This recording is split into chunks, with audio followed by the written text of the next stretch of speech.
पूरे विश्व के अधिकांश लोग, अधिकांश देश भी इस बात को लेकर परेशान हैं, चिंतित हैं कि आखिर वे कौन से कारण हैं जिनके कारण आपसी तालमेल सब बिगड़ते जा रहे हैं, आपसी संपर्क सब टूटते चले जा रहे हैं। ये मंथन का विषय है, चिंतन का विषय है कि आखिर इसका कारण क्या है। तो यदि कारण पर ध्यान दिया जाए तो इसका सीधा सीधा एक कारण है कि अन्य लोगों के द्वारा अन्य लोगों के जीवन के व्यक्तिगत गतिविधियों में, व्यक्तिगत क्रियाकलापों में, घरेलू मसलों में अन्य लोगों के द्वारा हस्तक्षेप करना या फिर अन्य देशों की आंतरिक गतिविधियों में अन्य देशों के द्वारा हस्तक्षेप करना ही सबसे बड़ी समस्या का कारण है। सबसे बड़ी उलझन और समस्या यही है,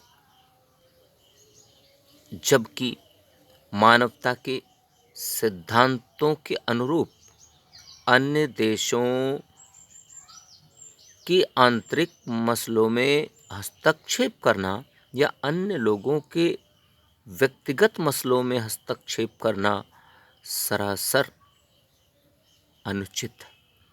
यदि हम सब कुछ जानते हुए भी यह कदम उठाते हैं और ऐसा करते हैं तो इसका मतलब है इसके पीछे कोई बड़ा रहस्य है, इसके पीछे कोई बड़ा स्वार्थ, इसके पीछे कोई बड़ा मतलब सिद्ध करने का प्लान है।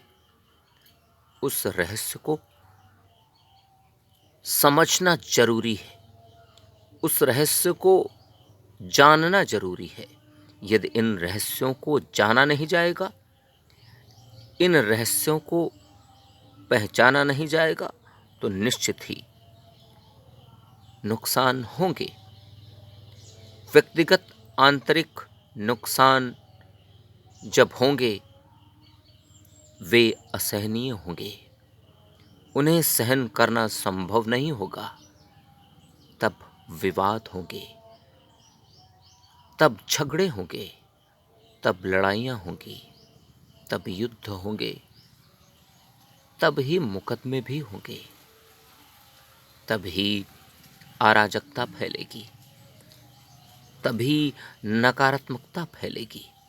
और यदि इसी प्रकार से चलता चला गया यह रूप, तो एक दिन ऐसा होगा कि दुनिया का प्रत्येक व्यक्ति भीड़ में भी खुद को अकेला पाएगा। और यदि ऐसा हुआ तो यह मानव सभ्यता का बहुत बड़ा नुकसान होगा।